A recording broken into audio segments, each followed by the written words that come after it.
Hey guys, welcome! This is Terrain of Magical Expertise, a little indie game that was released last year in 2021. A RPG created by Chris Niosi and his wonderful team of developers. Uh, sort of based on the uh, animated series that Chris created back on Newgrounds in like 2011, I think, something around there. Um, I am very excited about this. I've been a big fan of Tome, the animated series, for a while, and ever since this game was announced in like 2016, 2017, and uh, I helped back the game. This game was a Kickstarter game. I've been following its development very eagerly. The game came out, watched people play it, thought it was really cool. Went and got my backer copy, played it, thought it was really cool, and I want to play it again and share it with all of you. So, we're going to start off with some housekeeping first. Okay. So, full disclosure here. This isn't the first time I've tried to record this game. I had 4 parts recorded and ready to go, only to find that when I went to edit them, I did not record any audio with the game footage. So it was dead silent, aside from my commentary, which I record separately. On top of that, as you may have noticed with the Dead Space LP that's hopefully going on at the same time that this LP is going to go up, I started my initial Let's Play recordings by having the game footage be full screen with my avatar here just sitting in the corner. Well, in the case of this game, I realized that my avatar was too big and was taking up way too much space. So, with the audio problems, with the visuals not looking great, I just decided, you know what? I'm going to just scrap it, start over, and take a different approach when it comes to recording these Let's Plays. So with this setup that you see here on the screen is a completely new development. And with the next session of Dead Space parts, and for the rest of this playthrough, we will have this type of setup where it's more like a streamer setup with the gameplay up in the top left, me in the bottom right, and with some sort of border that I can throw in and with whatever I can find. In this case, I have some lovely art. I believe it was drawn by Chris himself as key art for the game. Just the characters of the main cast scattered around. We'll be seeing them as we play through the game. And yeah, this is going to be great. So we're going to start a new game. And as you noticed, I got 2 save files here. I have the save file from my original playthrough saved right at the very end, right before the final bosses. And this file here, file 2. So file 2 here is the save file from my initial run. It's got the character setup, the character build that I want to use. I invested a ton of time grinding it to get money, which is the netty there. That's the money, the currency of this game. I have a decent chunk of change. I had it all set up. I was collecting certain items that we'll get into. All that footage from that I played from the beginning to up until the point that it's at right now is gone. So what I'm going to do is I'm going to start a fresh file, just play through as quickly and efficiently as possible up to the point where that file 2 is at, and then we're just going to switch over to that other file. That way I can, show off the parts in the beginning here while still being able to use the save file that I put a ton of work into. So with that, let's dive right in.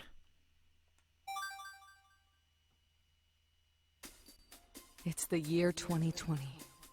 Everyone on Earth is stuck inside, eyes glued to their screens. With our world as it is, some people choose to escape to another world entirely. Some are discovering who they truly are. Me? I'm a hacker.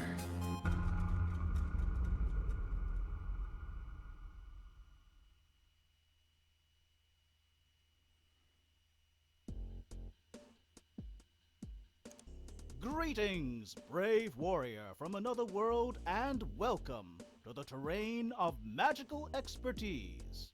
Your gateway to a bold new land full of adventure is now installing. Please, feel free to continue exploring the world you are currently in before your journey to ours begins. Perhaps you have some unfinished business to attend to first, but be prepared. That loading bar could complete and launch you into action at any moment. Alright, so right off the top, this game is an RPG, very much in the style of like Mario and Luigi and the Super Mario RPG, and includes some elements from like Battle Network and stuff. Most of the dialogue in this game is voice acted. The team went to great lengths to have most of the characters in this game, at least most of the characters, I think all the characters in this game that have speaking roles are completely voice acted. I'm pretty sure it's all the spoken dialogue is voice acted. So I am going to take time in between line reads to just talk about my thoughts and feelings on the game while we because if I don't do that, I won't be able to get my words in edgewise, and I'll just be quiet the entire time, which, depending on how you look at things, is either a good thing or a bad thing. So in between each mission of the game, you start here at the desktop of your main character. Here you can read emails and check out blog posts and all that other stuff. We'll be getting into that later. So first we got Welcome to Tome. Hello. This message confirms that you have officially registered a copy of Terrain of Magical Expertise to your PC. Once the program has finished installing, the application launcher will appear. Before logging into the game's world, you will need to create a character, which will represent your account. Our beloved narrator will help you guide you on your journey. We hope you enjoy your visit to the world of Tome. Play well. NetKing Software.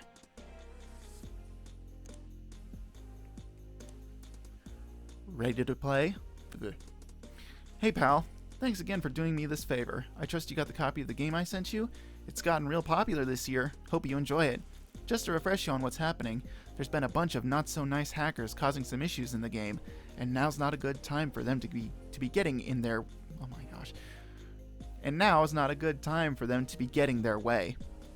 I've tried to stamp out some of their activity myself, but I've got my hands full, so there's only so much I can do. That's where you come in. I want you to even the odds and stop these guys from interfering. To start, there's a trio of little cheaters that have been making trouble in the game's Edotus Woods region. They keep slipping past the moderators because they've been pretty covert, but if you step in to show them how a real professional does things, that ought to make them shake in their boots enough to call it quits, Start your search in Edotus Woods, Fimicola Field, Sector A. They're snooping around there right now, so you won't have to look far. There are teleporters scattered around the Zen Hub area when you first log in. Make yourself a character real quick. Doesn't have to be fancy. It can even just be one of the default models. And head there to start taking action. I believe in you, White Hat. Oh, and P.S. Should go without saying, but even though you gotta keep a low profile, don't be afraid to make some new friends. You know who. Alright. So the you know who will be our contact for a good portion of this game. And we'll be hearing from them a bit as we go forward.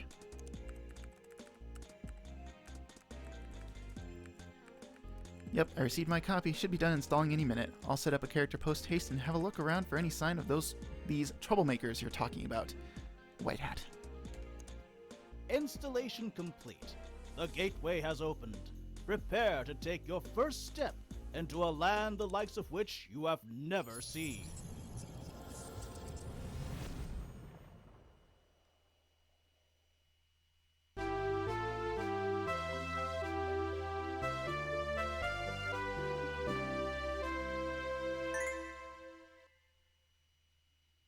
In this world, all inhabitants visiting from your universe must take the form of your innermost powerful warrior.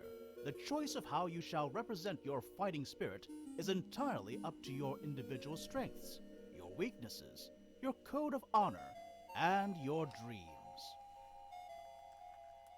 To begin, please select your desired race. This will not affect any statistics in combat, but will simply act as a base with which to build your appearance.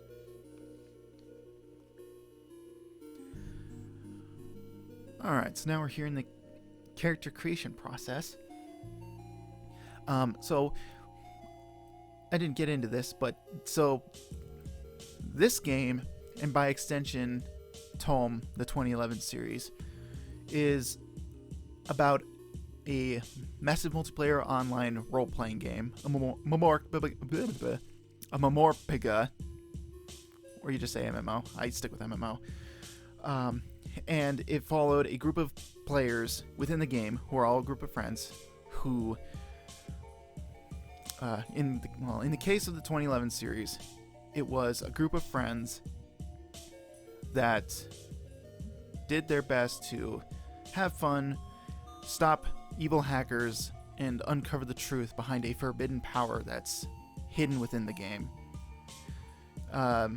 This game's plot is a bit different from that. It's its own beast, and we'll be getting into that pretty soon.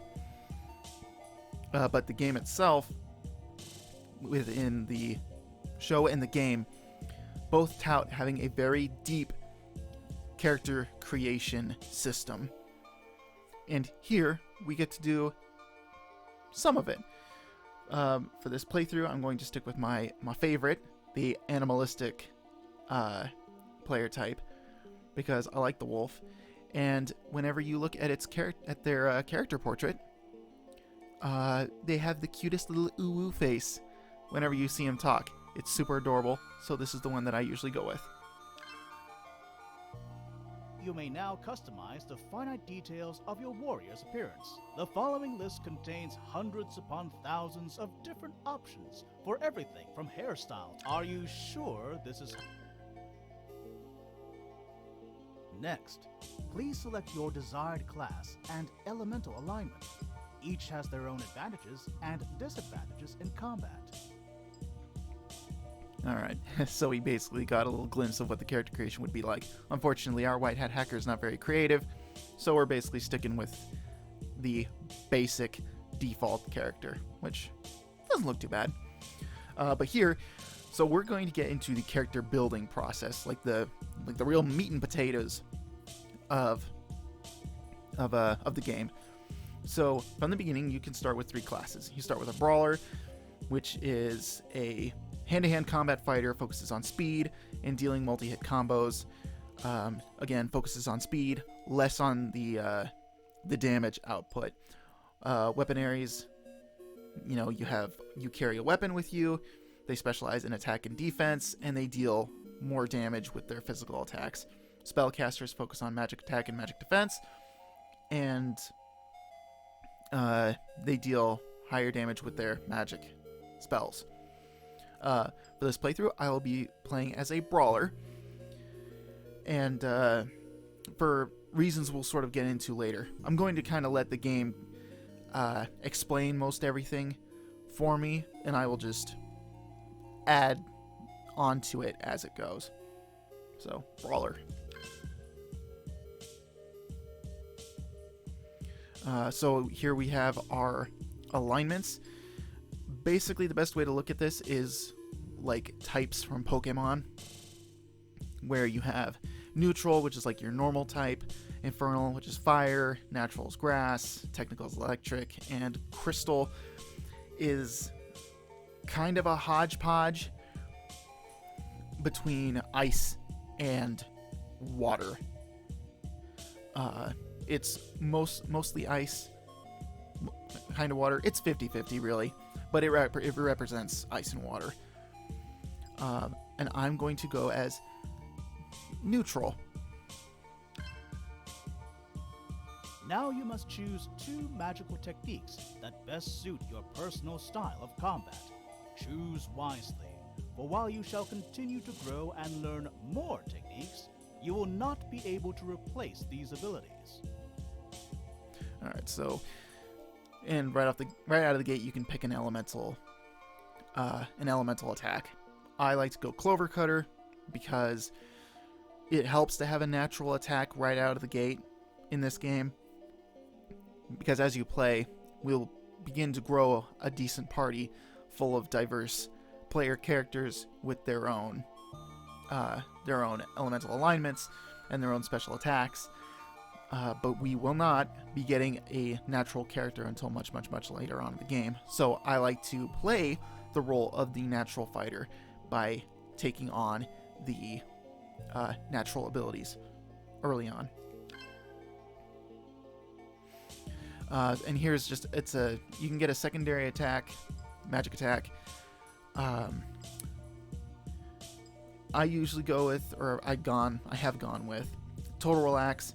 It is a full party heal that you can do in battle, and it puts all of your party members on defense right after they're healed. Helps absorb damage while also being able to get a heal off. My personal favorite of these spells.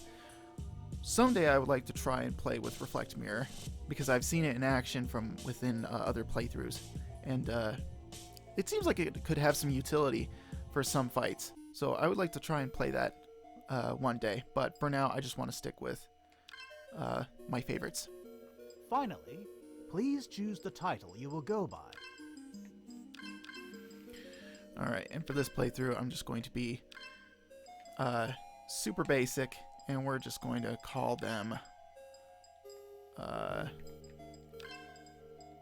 White Hat. Is this how you shall be represented on the terrain? Excuse me. Yeah, this is good. At last, you are ready. Now, brave warrior, step into the light, cross the threshold, stay on guard, and battle with honor. Good luck, and enjoy your adventure to the fullest in the terrain of magical expertise.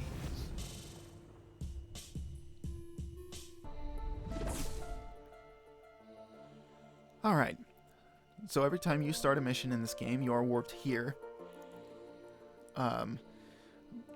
And every time you talk to one of the robot ladies, Today is Wednesday, June 3rd. talk to this one, you get the date. This one gives you the time. The current time is... Still have some bugs to work out. This is Zen Hub, the very center of Tome, an entry point for all visiting warriors. From here, you may use the 4 telepillars located around this balance center to travel to each of the terrain's 4 regions via the Web of Light. And that is the name of this location. Again, you warp here at the start of every mission, where you can go to any of the 4 areas, depending on the mission type. Sometimes you're railroaded into going down certain paths, like you can only go to specific areas at one time, or you'll be able to have free reign of wherever you want to go. Just depends on the mission. To the north is Telluria City. To the east is Orange Island. To the south is Morganite Valley. And finally, to the west is Edotus Woods. While standing on a telepillar, enter the location you wish to travel to, and the web of light shall whisk you there. Cool. And there's the names of all the locations, and all the locations, their telepillars are marked with specific color tiles. And while you're here, you can run around and talk to some of these NPCs here. Now, the thing with the NPCs in this game, at least when it comes to other player characters, much like yourself, all of them in this game are characters created by Kickstarter backers. And depending on what tier you backed the game at, it got you a specific role as an NPC in the game. So all the characters you see here, like here, that represent other players, these were designed by another person that helped back the game. And these characters are pretty cool. There are a couple standouts that I absolutely adore. When we get to them, I will point them out because yeah, there's just some standout characters that I absolutely adore. Have you guys been playing Tome for a while? Any of the characters with the speaky icons on the top of their, over their heads in speech bubbles, you just approach them and you will talk to them automatically. A few months straight now, yeah. Who'd have thought it'd take a life-threatening virus and a worldwide pandemic to get me to start playing an MMORPG? 2020's been a really scary year so far, but I'm grateful to have a place like this to escape to for a little while. Yeah. Yeah, 2020 did suck. Hey, have you guys heard of anything weird going on in Edotus Woods?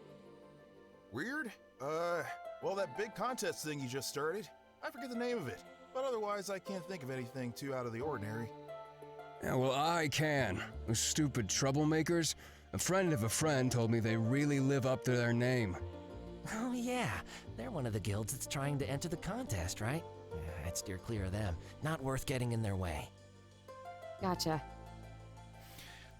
That Gaily character, I don't know who voices him or them. When I first heard those lines being read, I thought it was Matt Mercer for a second. That read sounds almost like it could have been Matt Mercer. It's pretty crazy how close it sounds to him. Pardon me, I'm trying to get to Fimicola Field. How do I get there? Oh, it's easy.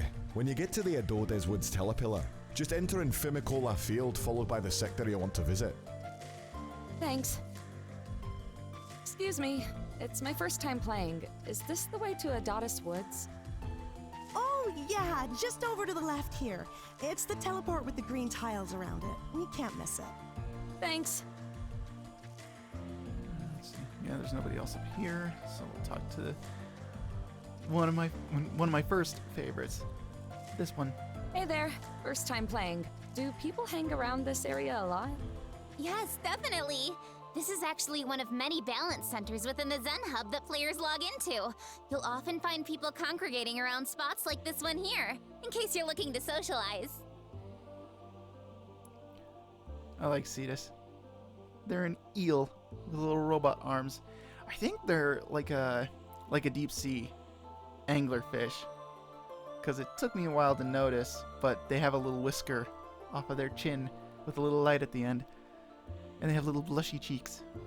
I think it's really cute. Let's see. I think that's about it. So, yeah, we'll go down to the telepillar there with the green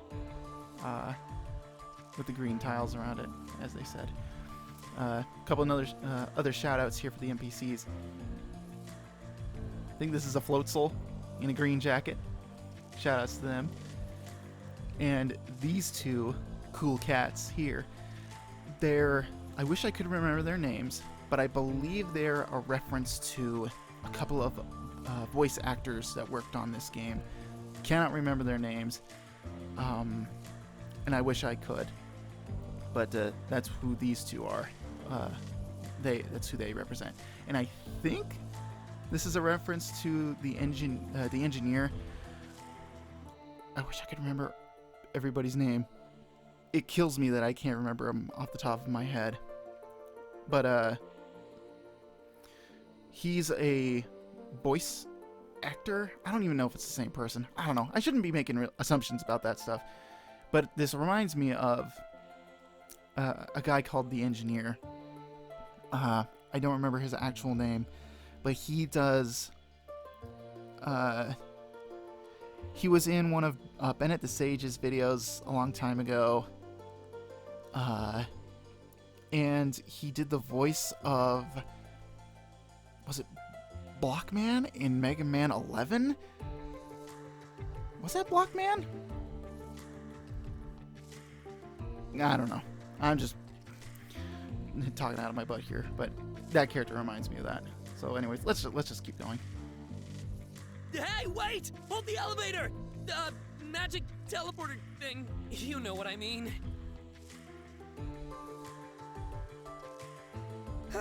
Thanks. Where are you heading? Also, as the main character, you can make little dialogue choices like this. Will be nice. From Mikola Field. You? Oh, the same here. Meeting up with a friend of mine. Go for it.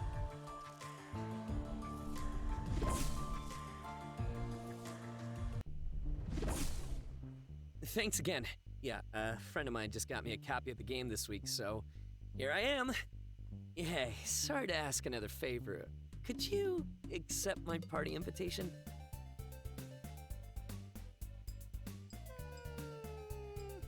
Why not? Sure. Oh, look at that little pupper face. Deserves a boop. Sweet! Okay, cool, thanks. I've played RPGs before, just not an online one like this. I was having a little trouble with the chat function earlier, so I wanted to test this out so I don't look like a total scrub. Oh, by the way, I'm Alphonse. Should have mentioned that earlier. Anyway, he should be here any second. So yeah, little pause right here. This is Alpha, one of the main characters and one of your main party members for this game. He is one of my favorite characters from both the 2011 show and this game.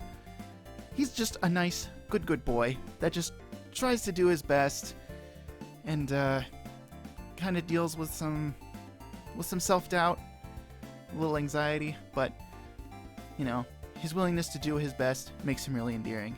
And for that, he is one of my favorite characters and one of many best boys in this game. Yeah. Nice to meet you. Likewise.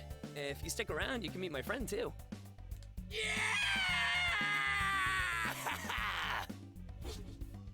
What the?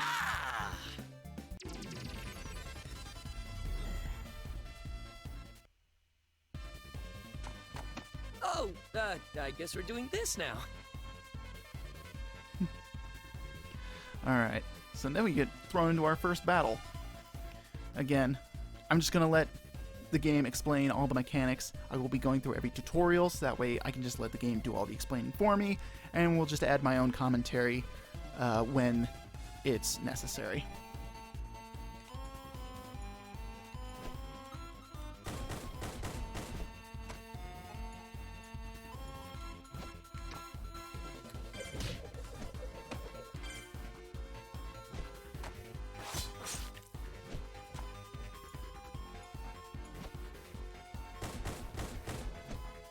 Ugh, beginner's luck.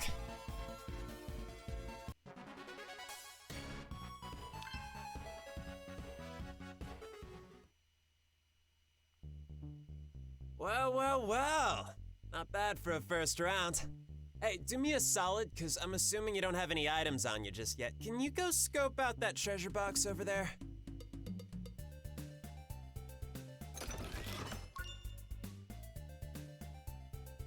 Cool.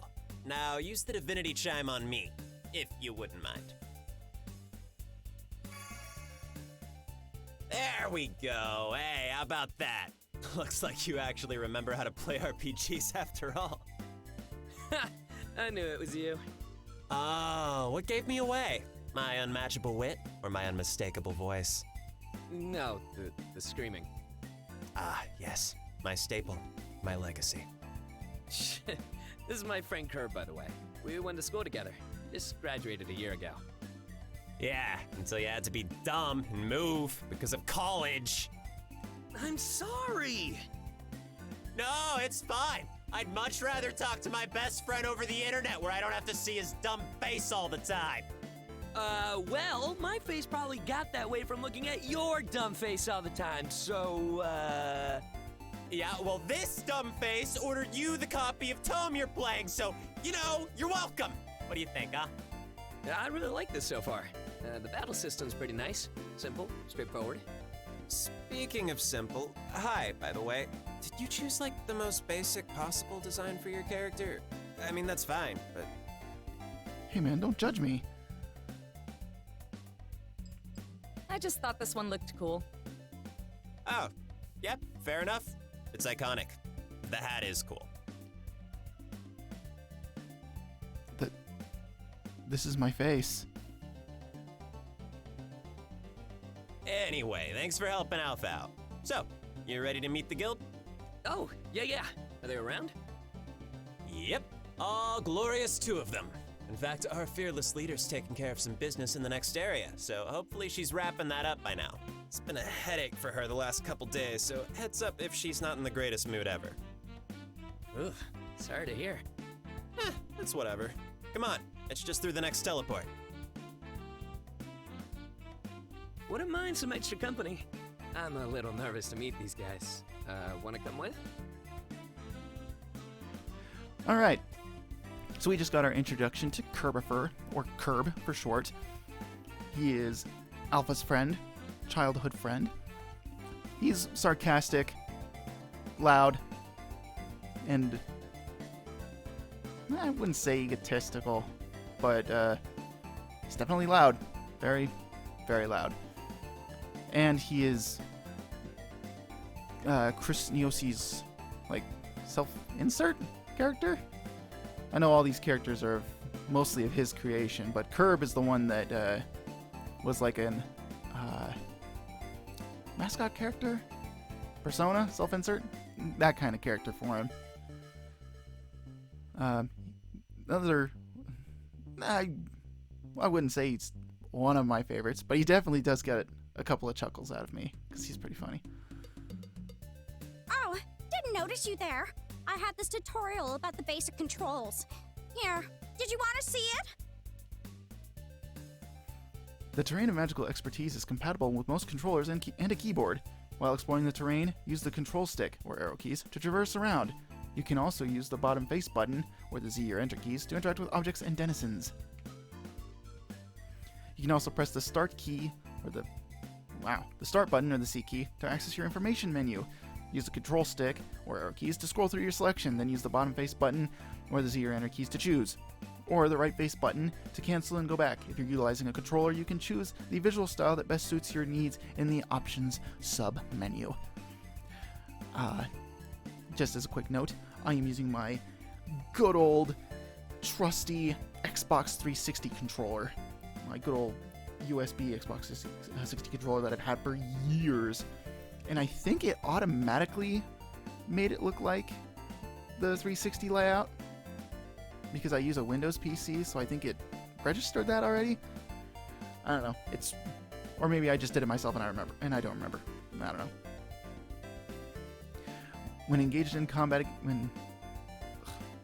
in battle against monsters and fellow visiting warriors, you'll be given 4 different choices of what action you can take on your turn. Use an item, cast magic, strike an enemy, or strategize. Press the corresponding top, bottom, left, right face button, or the WASD keys to choose. And it will bring you to a sub-menu. From there, use the control stick or up, down, left, right arrow keys to scroll through your selection and press the same face button or key to finalize your action. For example, if you press the right face button or D key once to use a strike attack on an enemy, you can then use the control stick or arrow keys to choose which enemy to target. Then press the right face button or D key a second time while a reticle is highlighting your targeted enemy you will perform the attack. This applies to all other in-battle menu choices as well. Not like you couldn't have figured out the controls on your own. Centauri, you're just a treasure. All right, and a quick note just before we continue on. The moment with Curb and Alpha there is a little nod to the Tome 2011 show. In the first episode where Alpha logs on, Curb ambushes him, and they fight, have a tussle, and Alpha wins that fight. That is not alluded to here with this first battle. As we go through, I will do my best to try and point out the little nods and allusions to the 2011 show here in the game. I won't be pointing out all the comparisons with the TV Tome Adventures iteration of this series, because it's the one that I know the least about. But they are there, and I acknowledge they're there. I just won't recognize them because I'm more familiar with the 2011 show.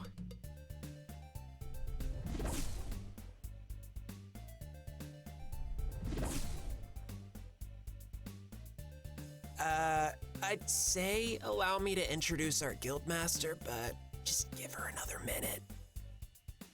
I don't want to be rude, but this is now, I think, the 4th time in just the past couple days that they've been pulling weird stunts.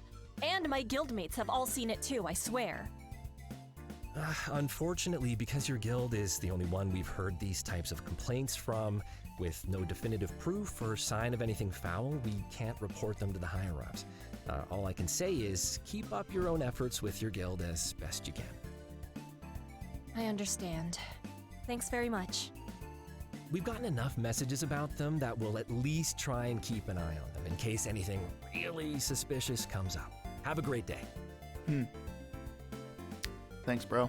You too. Yo! Hey, Curb. Sorry for the wait. It's all good. Well, except for the lack of help from the mods. That's not so good. No. The one I've been corresponding with who just left has been really nice, but it seems like nothing can be done. We're just gonna have to power on through as best we can. We'll figure it out. In the meantime, Alpha, this is our previously mentioned fearless leader, Flame Girl. Stephanie, nice to meet you. Hi. Yeah, same. Kurt's told me a lot about you. All bad things. Simply awful. Oh, I'm sure. Well, good to finally put a face to the name. Or, well, a character model anyway. And who's this? Oh, I just met them on the way to you guys. They helped me with figuring stuff out.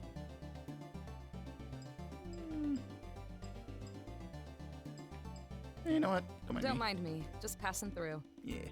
No problem. If you're a new player too, hope you're liking it so far. Oh, jeez. I didn't realize. I hope I didn't drag you away from anything too important. You didn't realize? I could tell you were both newbies without even checking your profiles. The way you battle? Psh! Give me a break. At least we won. Yeah, dude. I kicked your ass in like 2 turns. Bro. Is that from who I think it is? Yup. One sec. That's the in-game messenger, right? I couldn't figure it out. Only works if both players are logged in, otherwise we typically just stick to email. Damn it. They're at it again. I hate to bail like this so soon, but I gotta meet up with our other guildmate. We've got what might be a major problem to deal with this week. In fact, Curb, can you come with? Yeah, I'll catch up in a sec, promise. Go on ahead. Okay, really sorry about this, guys. Another time. Alright, so real quick. Do you guys actually want a little crash course on the battle system, just as a refresher? Shouldn't take long, and I don't mind. For the sake of this playthrough, I will be doing all the tutorials. Again, let the game do all the work explaining stuff. What do you think? You know what? Yeah, that'd be a big help. Yeah, if you wouldn't mind. No problem. I'll just run through the basics and let you guys figure out the rest.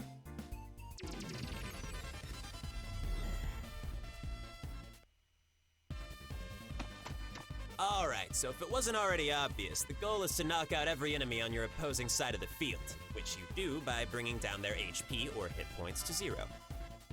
I know that. Yeah, just in case. Now let's start with a basic strike attack. Tap the rightmost face button when it's your turn, then tap it again to select me as your target. Strikes can be used at any time to beat down a single opponent. As you may have noticed, they can also be turned into multi-hit combos if you time those button presses correctly.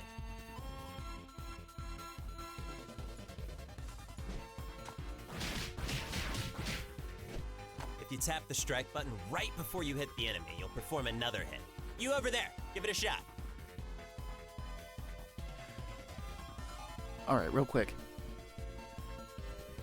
When he says right before you hit the enemy, how I like to do it is I wait until you get the sound effect and the visual effect from the impact. You see like the little white star shines you get from impact? That's when I usually like to save my button presses instead of trying to predict when it's going to hit.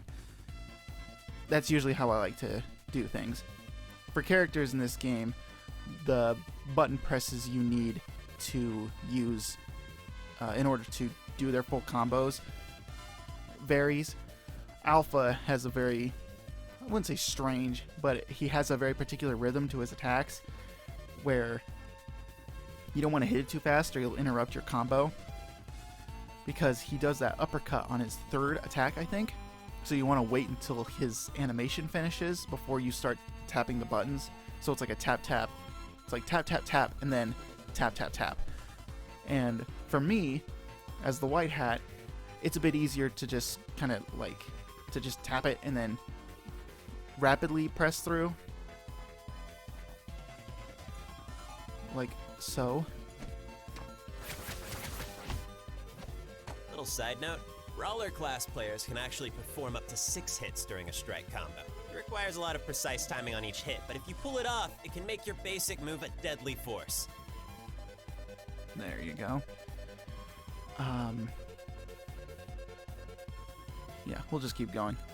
I'm pretty sure anything that I say will be rendered completely redundant as this tutorial fight presses on. So let's just keep going.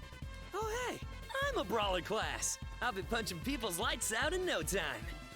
That's the spirit. Speaking of. Why yada? Quit belly aching. You can heal yourself with one of those crimson fruits by tapping the topmost face button. That'll access your items menu. Then you can choose one and use it on yourself or a party member. Or you can just hit me back. So yeah, top button, there's your items. I'm not gonna use them though. We're just gonna hit him back, like he suggests.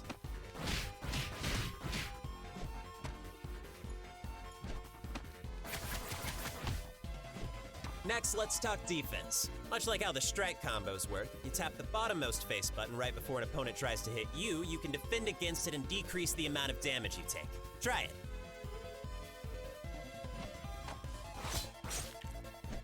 It takes some getting used to, and it won't work against every single attack. But if you can master it, defending on the fly like that will really help you out. There's also a way to defend against any attack without having to time any button presses. If you tap that strategize button down below, you can choose defend to block and reduce your damage for the next turn. Alright, so this is the defend option, much like in any RPG, like your Dragon Quests, and I think in Final Fantasies you can do it too. You can hit this command, you'll take your turn, and you'll go into a defensive stance. But here, you also find your scan option. You hit your scan, you can highlight any enemy in the game, be it player or monster, and it'll give you just a basic readout of what they are and their stats. So here, Curb is a cybernetic weaponry, cybernetic technical weaponry cybernetic.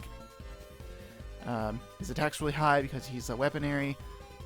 His magic attack is his second best stat, with his defense and magic defense following behind that, with his speed being the lowest. And he has no stat immunity, no immunities towards status ailments. This scan feature, though, will be very helpful to you. Trust me. We'll get into that a little later. Same with hacking. We'll get into that a little later as well. Keep in mind, if you don't make a move within your 30-second time limit, you'll automatically go into defense mode and your turn will be over. Last but not least, let's talk about the magic part of the magical expertise around here. Your strongest abilities are waiting over on the leftmost face button, and both of you should have 2 magic techniques to start with. Now you see that blue bar at the top of the screen that's been charging up every time you land a hit? That's your MP, or magic points, and your entire party shares the collective bar. Using magic depletes your MP, and the requirements to pull them off can vary depending on the move. But using these techniques well can mean a real swift defeat of your opponents.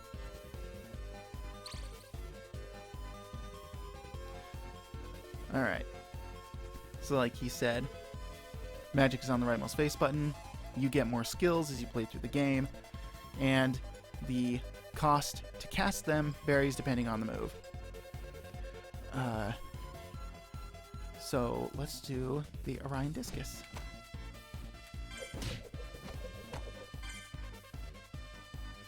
If you manage to do the inputs correctly, you throw the discus, damages on the initial throw, comes back, does more damage, and then if you time the button press just right, it puts you in defense mode. Very helpful. Yeah, and I'll show off the other magic move later. But in regards to refilling your magic, the mechanic where you deal damage to regain MP is the reason why I always go Brawler, or at least why I prefer it. Because both of the other classes in this game deal only 2 hits for their strike attacks. The magic sorcerers, the magic casters, and the weaponaries only do 2 hits. But the Brawler does 6 if you time the button presses just right. So compared to the weaponaries and the sorcerers, 2 hits, which only gets you like 2 MP back, Brawlers get you 6.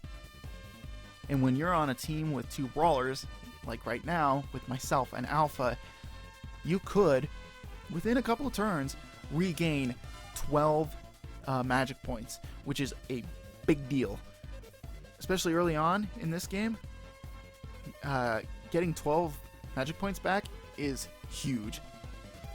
So I usually like to play as a Brawler that specializes in magic, as well as dealing with speed.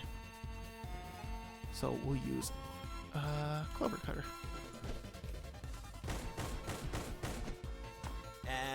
That's it, as far as the basics go. Alright, I'm gonna jump out of this battle.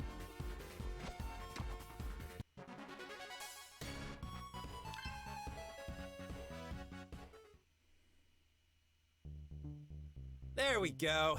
Anyway, you can run from battles with monsters or players, but sometimes it won't work, so always be ready for a fight anyway.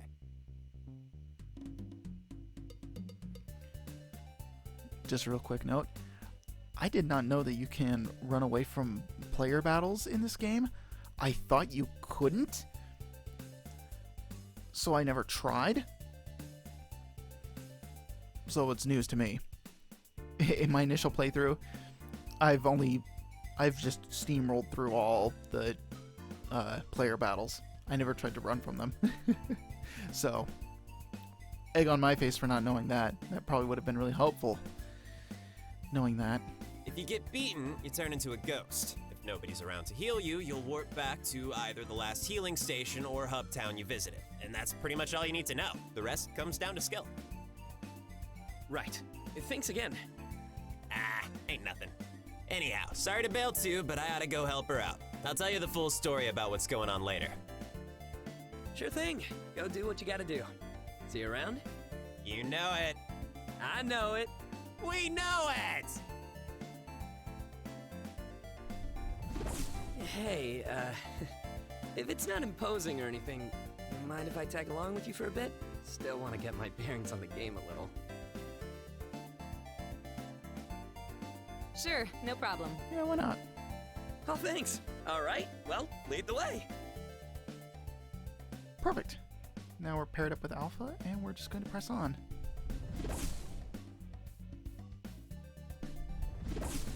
Hey, check out this cute little hot spring. I'm guessing this is the healing station Kurt mentioned. Yes, it is. So much like a Pokemon Center in Pokemon, you just go up to it, fully heals your party, cures you of any status ailments, fills up your MP. You're taken care of. Is this your first time playing? Sure, why not? Yes, can you tell me about this place? This healing station automatically restores your party's collective hit points and magic points with a single dip in its magical waters. Man, I really should just let the game do all the talking for me. Sheesh. Don't worry about being hunted, as this is a strictly enforced no combat zone. But if you fall in battle, your spirit shall return to the nearest healing station. Good luck on your adventure. And there you go. There's the NPC that explains it. Beside me is a magical save point. If you touch it, it shall create a memory of your body, mind, and soul that you can return to if the future goes awry. Save often, for it could someday save yourself. Alright, and we're going to do that. Okay, so from beyond here, as you can see, we got monsters ahead. So, for the sake of moving along, keeping a steady pace, I'm not going to show off every monster fight. Excuse me, in the areas. Up until we get to a certain point, I'm only going to encounter one monster type each, or at least maybe a couple of times. Because with monster battles, you can earn money, which is netty, and items from battles. I want to at least get a nice stack, so that way, as we sort of breeze through these chapters or these missions to get to where I am in my other save file, I'm not going to waste too much time dealing with that. But for now, we'll just go through and we'll fight one of every enemy type. So we'll pick you.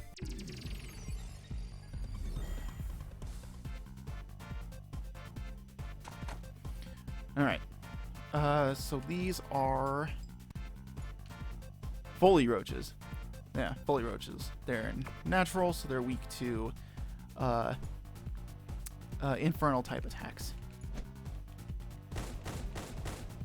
Ah, dang. They are also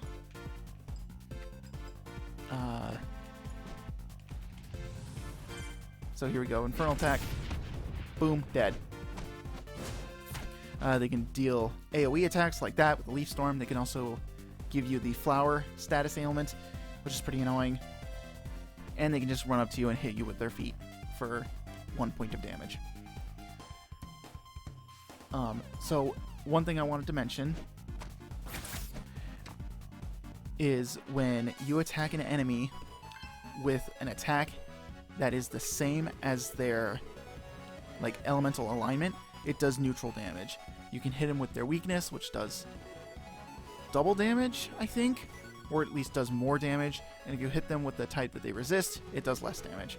But don't have to worry about hitting an opponent with the same elemental alignment. It just does neutral damage. So, unlike Pokemon, if you feel like the only thing you can do is hit a character or an enemy with an attack that matches their elemental alignment, just go right ahead. There's no real punishment for it. And as you can see, we got ourselves 8 Netty and a Honey Droplet. If we open up our menu, go to our items, you can see it right here. Heals Flowering for a party member. Very handy. And I thought I had 4 of these, but why do I only have 3? Huh. I guess we wanted to use that for the tutorial? Yeah, whatever, it doesn't matter. Yeah, so there's our first encounter with the Foley Roaches, and we're going to get another encounter up here.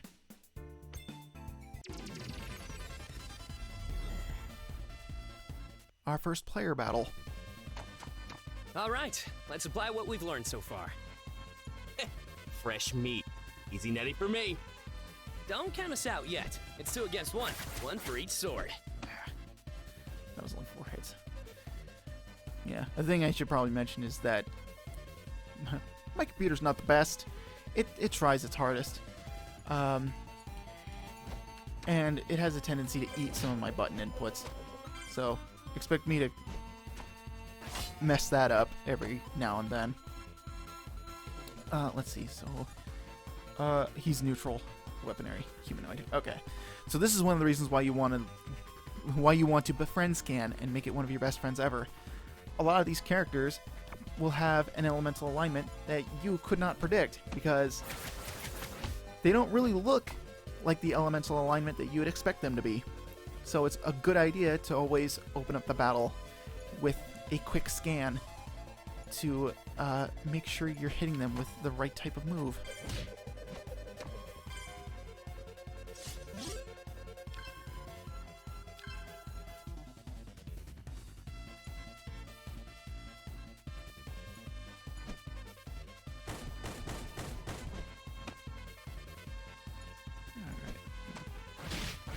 There we go. Now, player battles will only give you netty and no items. So there is a reason why you do want to fight monsters every now and then, is you want to get items as well as money. Which I guess I can use as a segue to what I usually like to do, or what I prefer to do in this game, whenever it comes to how I would approach playing this game. Yeah, we got ourselves a Crimson Fruit and Netty. Treasure boxes, open those up. You can get any random assortment of items or equipment. We'll get into that later. In the game, it's basically just random drops. The items themselves are not random, but you will find these scattered around the overworld. They'll be hidden behind level geometry and in certain locations. They're sometimes out in the open, and sometimes they're hidden away. So keep your eye on those. You definitely want what's inside them. They're more often than not they're helpful rather than a hindrance. But anyways, back to my usual strategy. So this game, I feel, unlike most RPGs, kind of gets away with not having to grind for stuff. Because in this game, as you probably noticed, there's no experience points in this game. This game completely does away with experience grinding. There are no levels and no stats to increase with those levels. The only thing you get from battles is money and items, depending on what you fight. So what I like to do, so in this game, you can kind of get away with not having to grind. You can sort of breeze through the game, not do too much, and more than likely end up, being just fine. For me, that's not good enough. This is like a Mario and Luigi game, or like Super Mario RPG. With those games, anytime I go through an area, I go through and I kill everything on sight. First time through an area, everything dies. Gotta get that experience, gotta get those items, gotta get the money. In this game, it's the same principle. I go through every area, and depending on what kind of monster you face in there, I'll usually go through and kill everything. In the case of Mario and Luigi, there are no exceptions. I kill everything in that game. But in this game, later on, there are some enemies that you just don't want to tangle with. They are nasty. But this area is really nice in the fact that early on, these enemies, they don't have a lot of health, and they don't really fight back a whole lot. As I'll show you, hopefully. I think this is the 3. Yes, this is. Quick side note. Enemy encounters are fixed. Every enemy on the overworld has a specific enemy number in it, so you can sort of gauge which enemy configuration you're going to be fighting. But as we get into this, you'll notice that these enemies, they don't really fight back all that much. You can take them out relatively easily. They deal like 1 damage per hit, it is very easy to beat these things up when you're actually playing proficiently.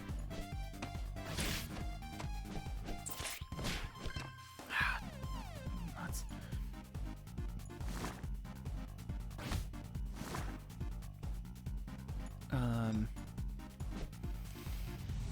So this is a place that I really like to grind in, which seems kind of weird.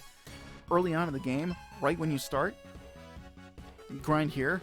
For me, of course. Enemies don't fight back. You can take them out easily. And for this stage of the game, this is the kind of drops you have to look forward to. 2 Crimson Fruit, big. 12 Netty, pretty big. Every time you go through a telepillar, it reloads the area it loads in the area you're entering, and if you go back through it, it reloads the area that you were just in and respawns all the enemies. So what I like to do is I go through and go from one end of this area to another and then back through. And every time I go through and do like a lap, all the enemies respawn. These enemies don't fight back. They have really decent drops. So, oh, whoa. That was really weird. They have decent drops, they don't fight back, and you get a decent amount of money. In my initial run of this game, not the initial run where I was just playing it by myself, my initial run to Let's Play the game. Pause for a sip.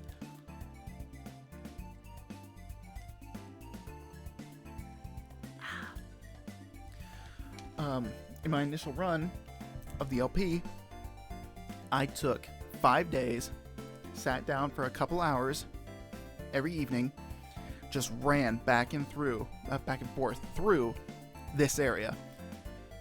By the end, I started with 91 Netty, and I ended with 8K, and I maxed out the item counter for the Crimson Fruits, and I had 50 healing. I had the status ailment healing items. I had 50 each of those, as well as a bunch of mana healing items as well. That is overkill for this game, but with the excess I was able to sell off, I capped out my money in the first area that I was allowed to sell items at. And it makes the game a total breeze. You don't have to grind that much. For me, if I were to recommend it, I would just say run through this area 2 or 3 times. You'll be set. You'll have plenty of items. You'll have a decent chunk of Netty starting out. You'll do fine, I'm sure.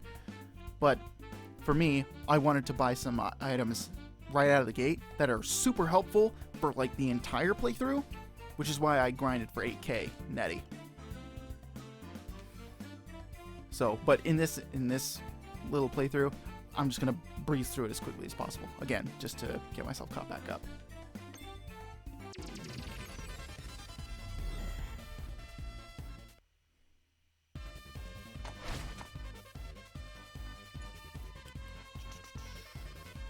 Let's see. Hey, yeah, you can't flee from player battles. I was right, because the flee option's not there. Natural, neutral. Okay, so Alpha's got him. I'm going to take care of this guy.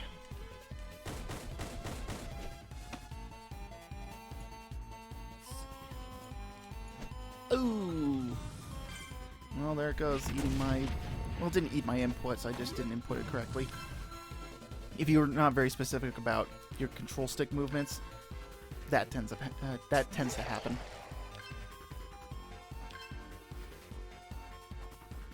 Okay, how do I want to do this? Alright, we're just gonna... I guess I could also talk about... So, not only are the NPCs that you see in the overworld backer characters, these player characters that we're fighting are also backer characters. For a certain tier, I believe it was $200, you could be a player character that you could fight in any given area of the game. And you also got a line of dialogue. Not spoken by yourself, but a voice actor would come in and your character would have a line.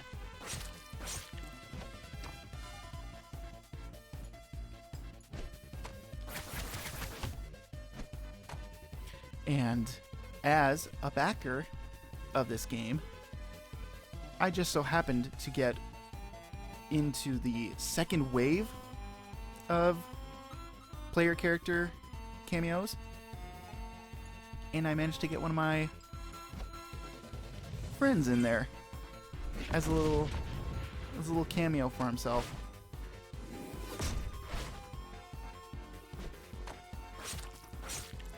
So we'll be seeing him a little later. But for now, we get to observe and check out some other people's creations. Oh, I mistimed that horribly. Yeah, I wouldn't have taken him out anyways. You know what? We'll just do this. Why not? His fist was meteor. How sad. And there you go. He's got his spoken line. If a player character doesn't say their lines at the very beginning of the fight, it's usually saved until they hit a certain health threshold or they fall in battle.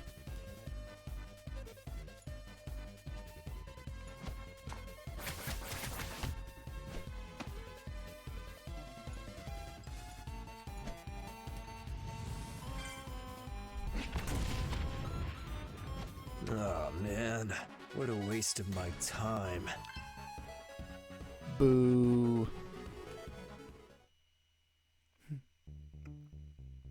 Okay. We've already faced fully roaches. And I'm going to save the health for later. But we're going to fight these guys.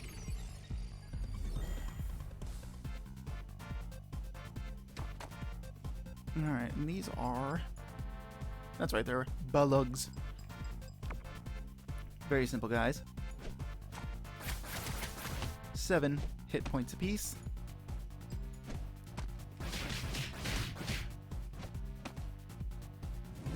And they take their first turn to rev up. They raise their attack and their speed. Attack by 1, speed by 2.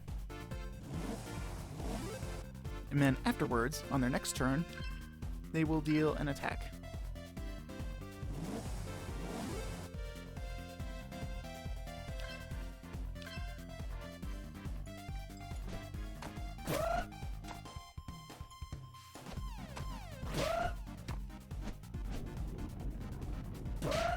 If you defend from their attack, you knock them prone on their back, leaving them open to attack.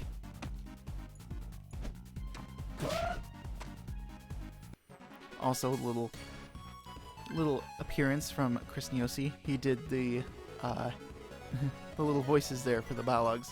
The little.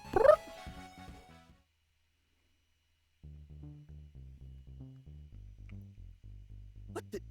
Dude, did you just walk in from out of bounds? Hey, we crossed paths. Aren't we supposed to fight? And he's gone. Either that was a weird glitch, or we got a cheater on our hands. How very interesting.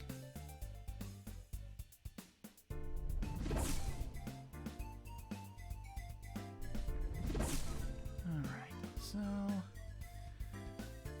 Ooh, so this area's got some neat stuff to it.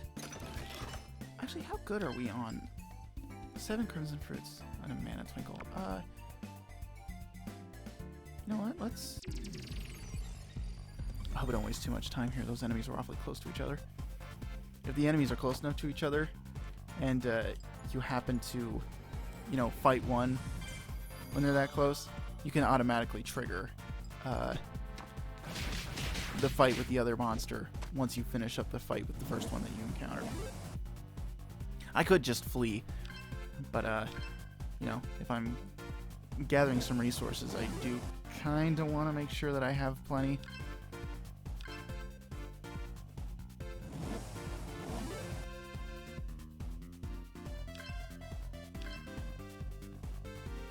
Let's see. Yes, it was. Alright. I did want to take this fight to heal myself, though, without having to use any of my items.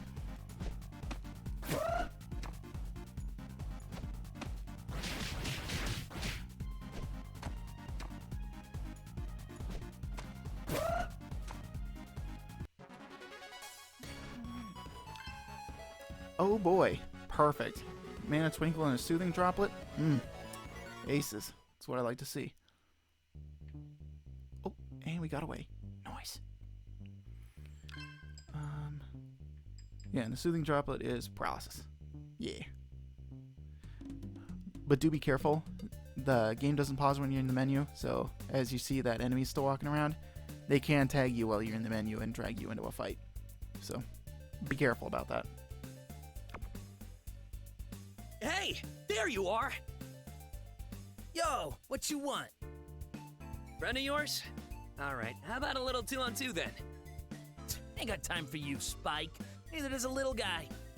Wait, but you're a little guy. Don't semanticate me! By the way, unless I'm going nuts, I swear I thought I saw you walking out of bounds. What? Are you serious, bro? The big boss man's not gonna like that! I thought I was being careful. Hark! When villains are near, the dragon shall appear to fight back against the evil that plagues this precious land. Could that be who I think it is? It is! So saith I. Nylok, dragon of the cold steel!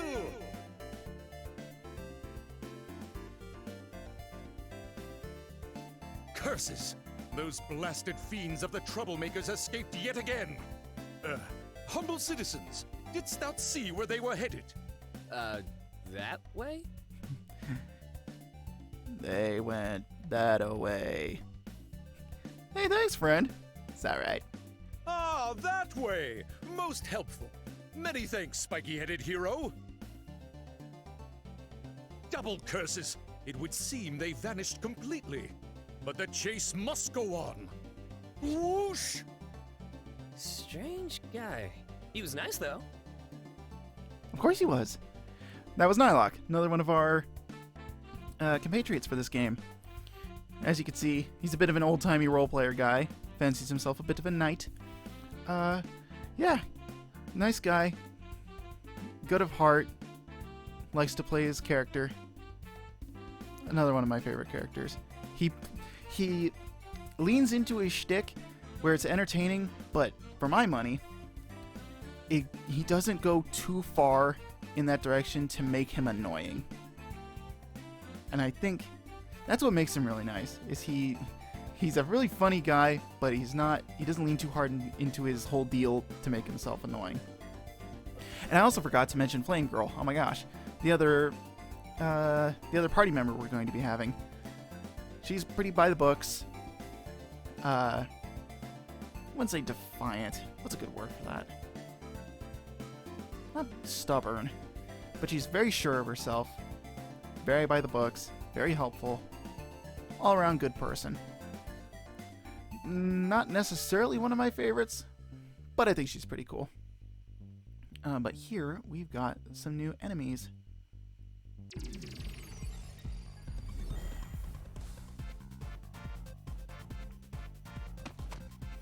Alright, so these are the 16 beats.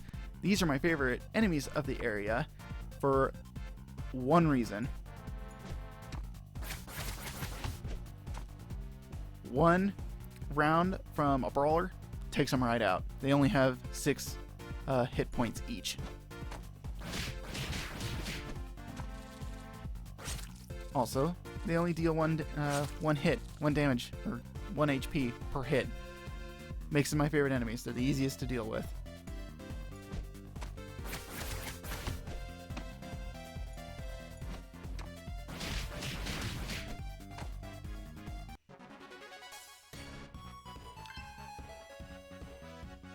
Ooh, and a purifying droplet. Is that different from the ones we have currently? Let's have a look. It is. Ah, so this one cures cursing. Gotcha. There's a fourth type that we won't be getting here. I think we'll be getting it in a later area. I think. I don't know if we find it in this chapter or not.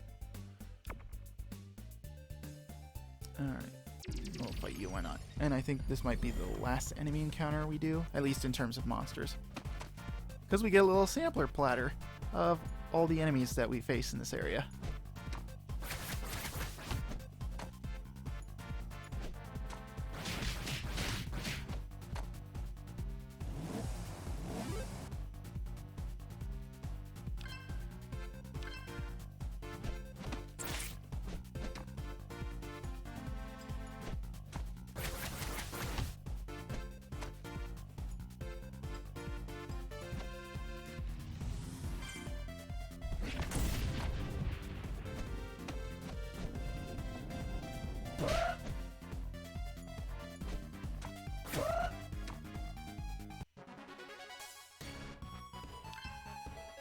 Hmm, 13, not bad.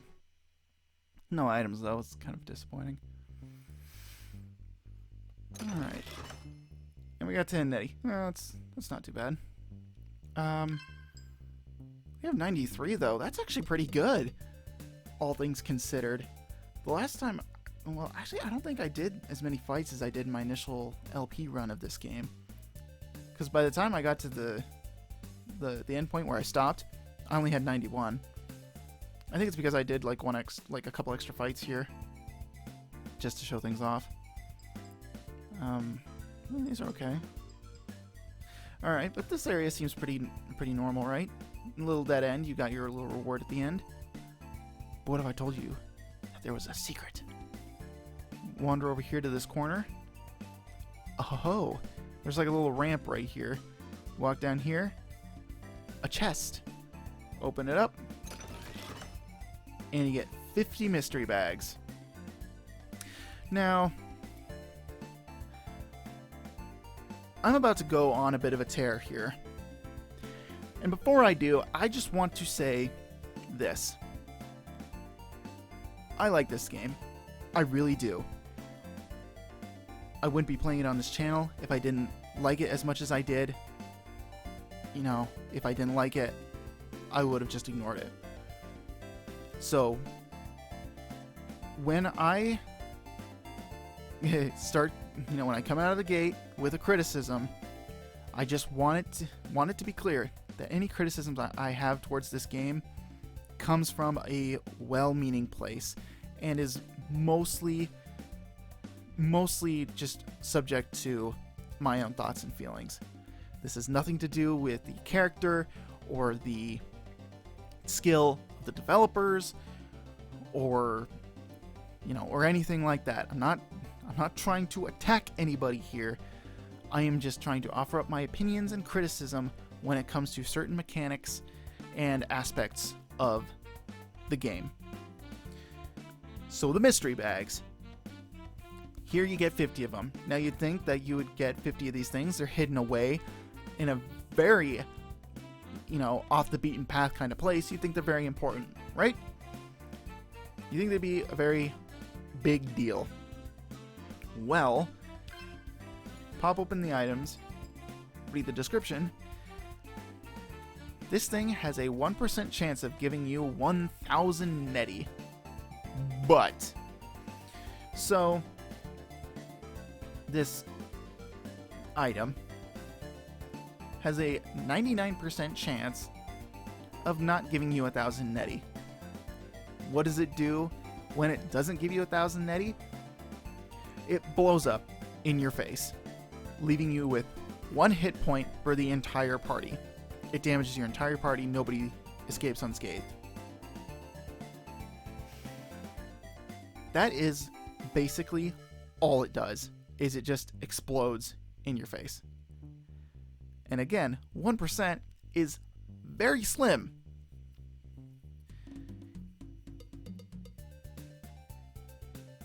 You would think that when you got this, you'd think, oh, why don't you just farm for these? You could farm the Nettie. I myself have confirmed you can farm Nettie out of these things. if you save in an area, go to a battle, use the item, let the enemy kill you, respawn, reload your save, you can farm the Netty bags. Or the mystery bags. Do not recommend it. I've tried it, and it took me several hours to get one bag to give me Netty. It is not worth it to try and farm these things for money. You could theoretically use them as an instant teleport. If you don't feel like you want to walk to the end of an area that you're currently exploring, use a mystery bag on yourself, kill yourself, and then warp back to a healing station near the beginning or the end of an area and quickly take yourself back to like the main hub town. You know, fine and dandy, but for me, I don't like doing that. Because, you know, as the character yourself, you move at a pretty steady clip. It's pretty easy to get through these areas relatively quickly. So it just feels like a waste to have these. And then you think, well, if they're a very rare item, you could sell them, right? If I recall correctly, these things are only worth like 5 Netty each. Which, with this stack, is only 250 Netty. That is lame.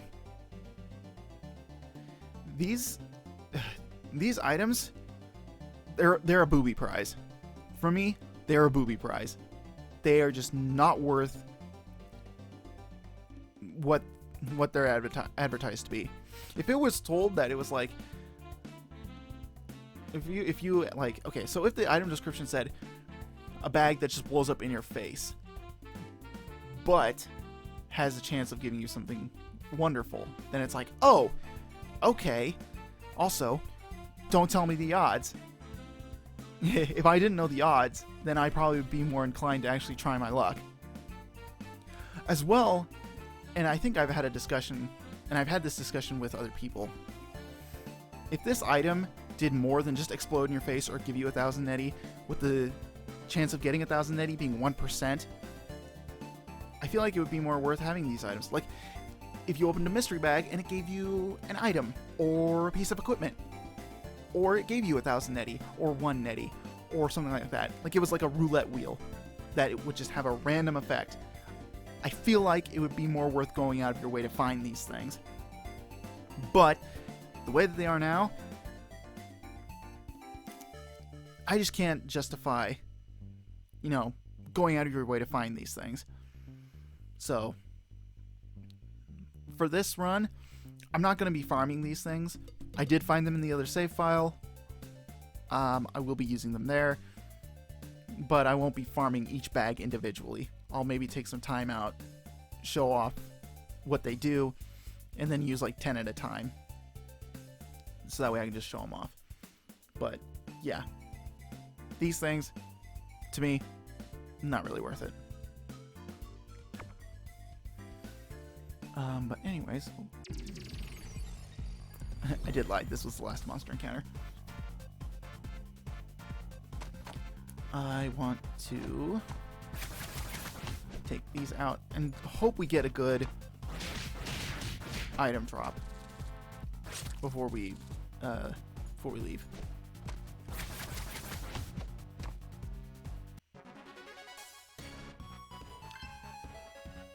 Crimson Fruit, that's not too bad. If you want a really good drop, I've had it where monsters will drop 3 different kinds of items and will more likely than not, give me multiples of those items. I think one of the best drops I got in this area was 2 Crimson Fruits, a Mana Twinkle, and one of the droplet items, along with the Netty bonus. For me, grinding monsters is the most efficient way to make money in this game. You can fight the player battles and get Netty that way, and usually the Netty sums that you get from player battles are more than monsters, but for me, the money is in the items. If you get excess items, you can sell those at the shop, and you can make money that way, which is usually more than, you know, grinding player battles. And again, which is why I like to grind here, because the item drops are pretty good. The Netty drops are, you know, they could be better, but for this area, for like where you are in the game right now, Netty drops are pretty good. The item drops are pretty good. Not only for you to just use, but to sell. Very good. So I usually recommend grinding here in this section of the game. Also because the enemies are like complete and total pushovers. Also, the reason why I like to grind in this section is because you have a party member with you. Later on in the game, you will have the chance to explore this area at your leisure by yourself. For me, I like to explore with a party member because a party member makes enemy battles completely easy.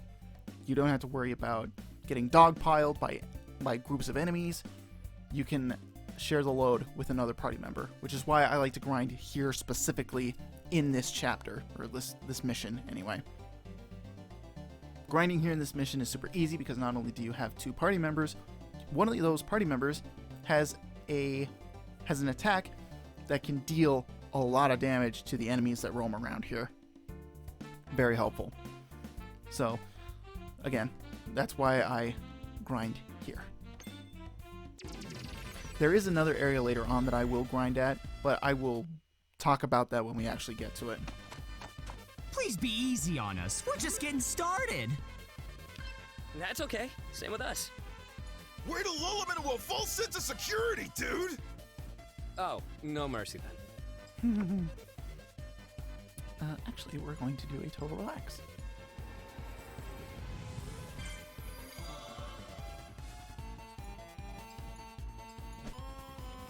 We'll use it on this Robin Hood looking guy.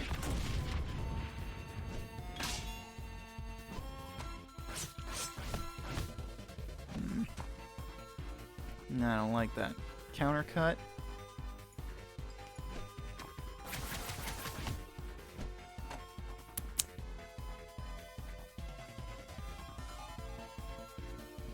You know what? Let's get the mana back up. We can whittle this guy down.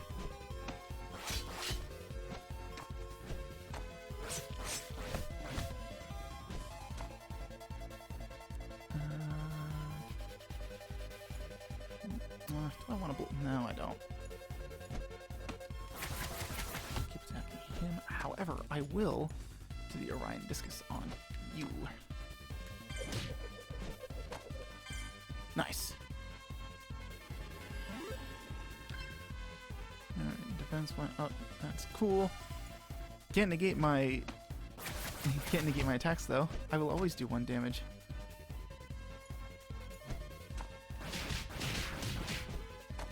Nice.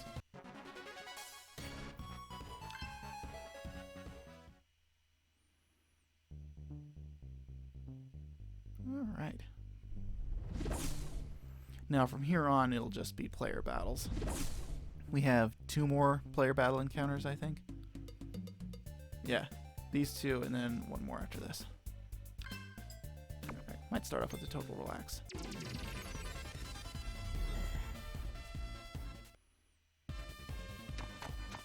Oh, Javi, look at the spikes on this one. Look who's talking. You're pointier than me, you know. Off with his hair then. Okay, well that's mind wins. So we're gonna attack the brawler guy.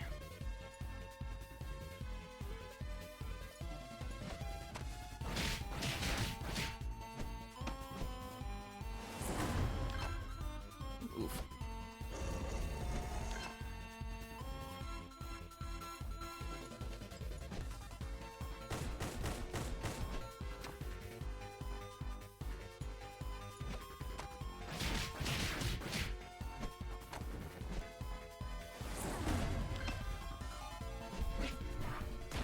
Oof.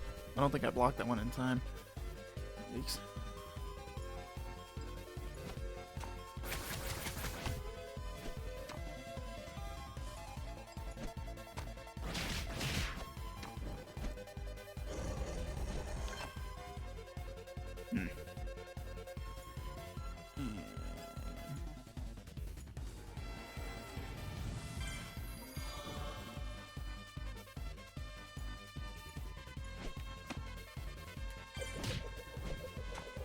Oh, messed it up.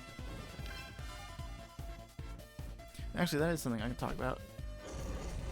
unlike Pokemon, status ailments don't actually last the entire duration of the battle or follow you out of battle.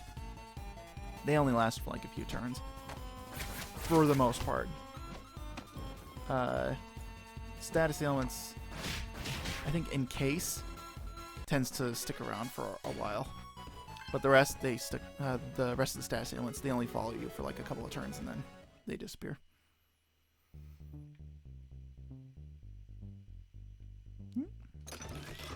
Ooh, 2 heavenly chimes. Awesome. Okay. It always feels weird to not have double-digit numbers. I don't know. I feel naked without my items. A weaponary neutral. Okay.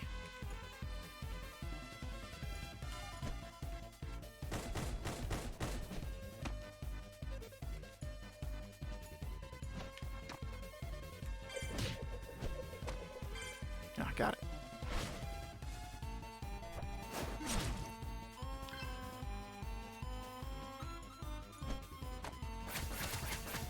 No, I didn't. Impressive. You are worthy opponents indeed. Back at ya.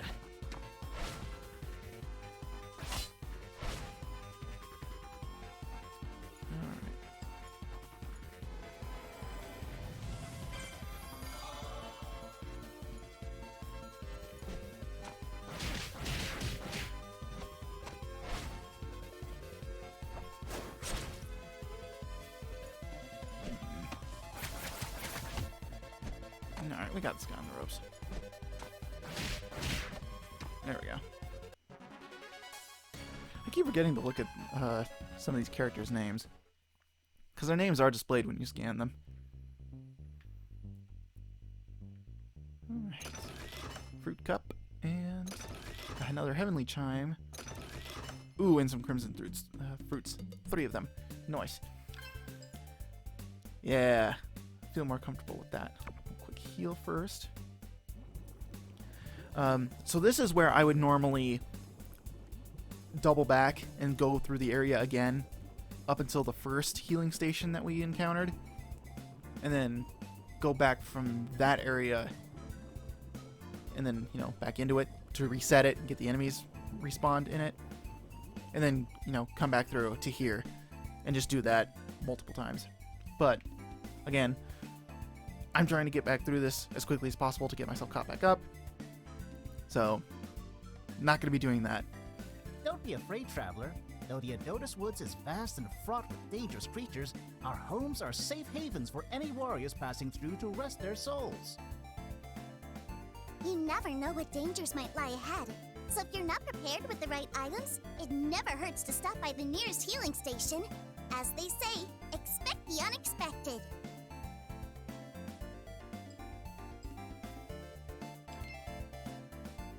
Alright, so we're saved, we're good. Alright, got our items in line, we're all healed. Oh, we have 130, that's not bad.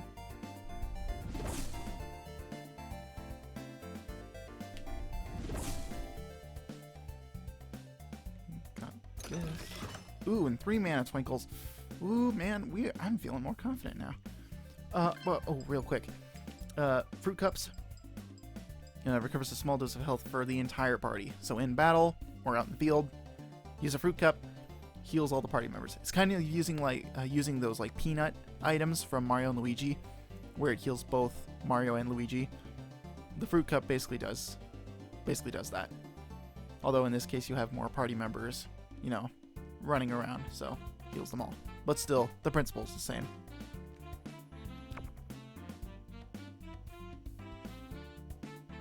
Ha! You're not getting away this time! Guys? Oh, come on, man! Don't you ever quit! You, come on! What are you so scared of? See?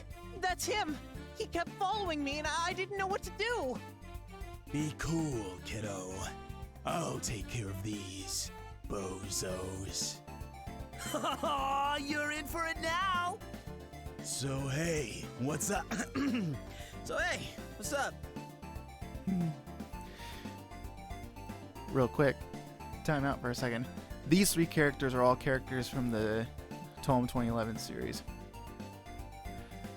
Raccoon was one of the hackers from the first episode and would make regular appearances throughout the show. He's a bit of a fan favorite with everyone, myself included, for the fact that he's just a really funny character and a very well written character. In the show, he became one of the emotional centerpieces of the entire series, just through the things that he went through and the development that he went through. Skate was the identity of one character that we're going to appear later on, that we're going to see later on. But in the series, it was one person who played as one character and then masqueraded as Skate. So it was one person with 2 identities. But here in this game, those 2 characters played by the one person are now 2 separate people. And Archie was just a character that he appeared in like a couple episodes, and then near the end of the show, he appeared, and Raccoon extended a hand to be a friend to them. So here, he's just kind of adopted into the group to make the 3 of these, these 3 rabble-rousers. Look, it's our first time playing, and we just want to get some experience. The actual kind, not like EXP. I guess that's not a thing here. Anyway, just give us a chance. You ain't got a chance either way, yo. Step off. Fellas, I think we can all reach a nice, cozy compromise here. Besides, don't you see this as a perfect opportunity? Oh, yeah. We got us a couple of Gowinia pigs, huh? Do you mean guinea pigs? Don't start with me. Teamwork, boys. Focus. We do this right, they'll never know what hit them. True that. So, we good to rock and roll then? We are. Arch, would you be so kind as to formally invite our new genie pigs? Oh, hello for the first time ever. I'm Archie. Mind if we have a match? Finally! Bring it on! We'll be your Jenny Pigs. Hey, this guy's all right. I don't understand what's happening. Yeah, me neither. Alright, so here's our first fight with the Trollmakers. Love their theme song. It's one of my favorite battle themes in the entire game. It's go time. Start out just like I taught you and we'll be sitting pretty, script kiddies. Their theme song is called Hacker Factor Funk, by the way. So good. One of my favorites. You hear like remixes of it throughout certain areas of the game when you encounter them. The song is remixed to match the area that you're fighting them in. This one, the second remix, and the third are my favorites. Fourth is kind of alright. And the fifth version is another one of my favorites. I don't like it as much as the other ones. My favorites are 2. I don't know. I kind of lump version 1, 2, and 3 kind of together. They're my favorites. 5 is like right up beneath them, and then 4 is it's all right. It's okay, I guess. Hey, is it just me, or is the skater guy not targetable? Is this another glitch? Also, this is our hacking tutorial battle. I think I did it wrong. It's in the strategize menu, right? Yeah, dog, how'd you forget so quick? It's that drop-down menu, dummy. Never mind that thing he said. Yeah, I didn't hear nothing. Alright. So whenever a character is hacking something, they have those 1s and 0s floating around them. You come in here to your debug, your hacking menu, and you can debug them and clear away any hacks that another character is using. And you play a little minigame. And the minigames, I think, are character specific. So when you fight Raccoon and his buddies, it's the breakout type of minigame.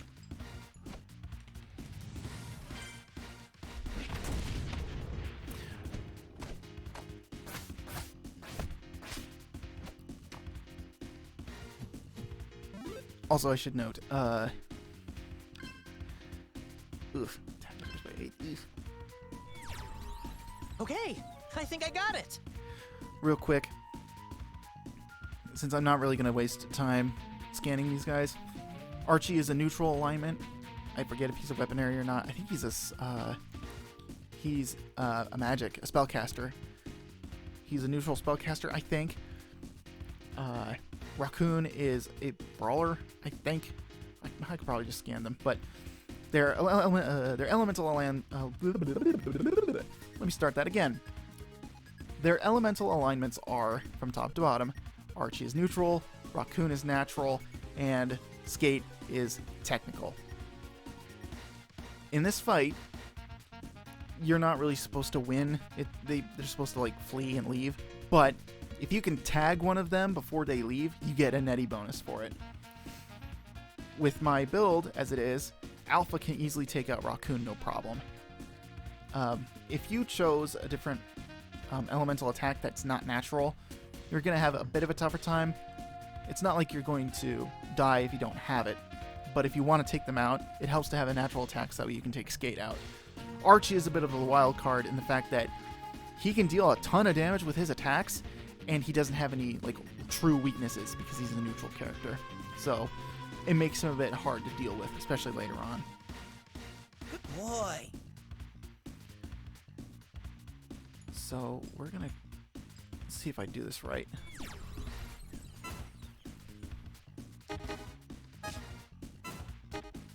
And you get a little crash course on the mini games here. You slowly get introduced to how many tiers there are, usually.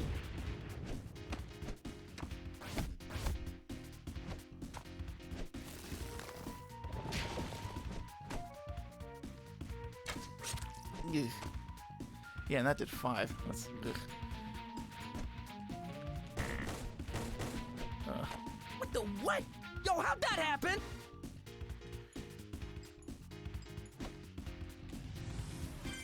Yeah, we're gonna see if I can. All right, so we got Raccoon taken out.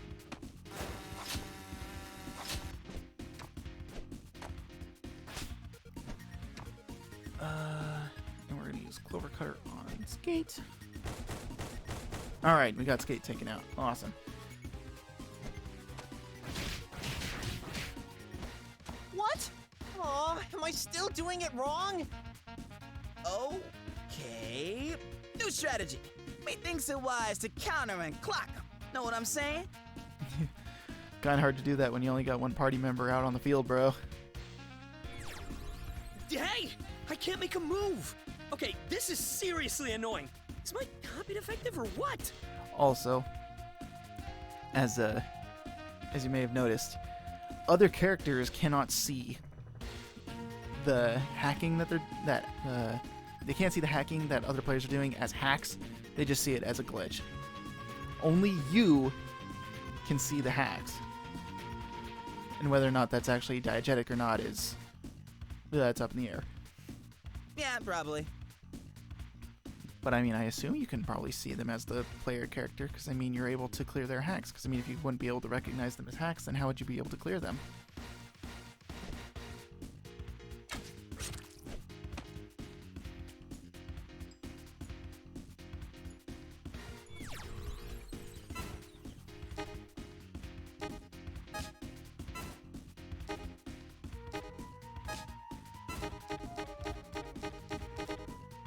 Nice, got him.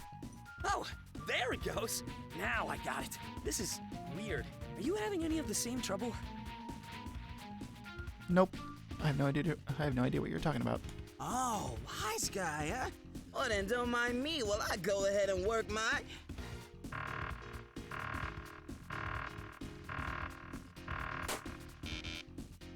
Wubba bubba? Something freaky's going on, man. Am I just bad at this? I don't know anymore. You know what? I think maybe we call this one a draw. Got a few kinks to work out and stuff. That said, bye-bye! Alright, real quick before we leave this fight, though. I didn't really get to point it out, but under the hacking menu you saw that there were other options there. much like Raccoon and his little posse, you can hack the game to your advantage. You can cause input lag on other players. You can change your elemental alignment. I think you can also change other characters' elemental alignments. You can basically just cheat and make the game easy. I, however, am a good boy, and I do not hack the game. Much like my very first initial playthrough, and much like this playthrough, well, much like my original playthrough, in this playthrough, I will not cheat. I will not use any of my hacking powers for evil. I will only use the debug feature, and that's it. You can get through this entire game without using the hack to your advantage, and you'll do just fine. You can feel free to hack if you want to, but for me, nah, bro. I don't play that way. I only use my powers for good because I'm a white hat hacker. Thank you very much. Like the good cowboys in all those, cowboy movies, the ones with the white hats. I'm a good boy. So, saying it right here, this will be a no bad hack run. I will only be using the debug feature and nothing else. That's it. That's all it's going to be. So, yeah, let's get out of here.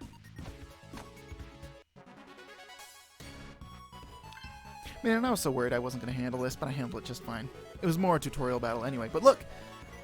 Taking out Raccoon and Skate, we got 14 Netty. Not bad. I'm pretty sure it's actually impossible to take out Archie as well. And in later fights, Archie's going to be a pain in the neck to deal with. We'll just get into it later. It's a pain. But, yeah, we won and we got some money out of it. So, I'm doing okay. Hey, what's the big idea? You ask permission and then you hightail it? More like, who's the big deal? And it's me. Maybe I've got other stuff to do. Yeah, don't be hating, dog. You ain't even seen what the troublemakers got going on. Shit!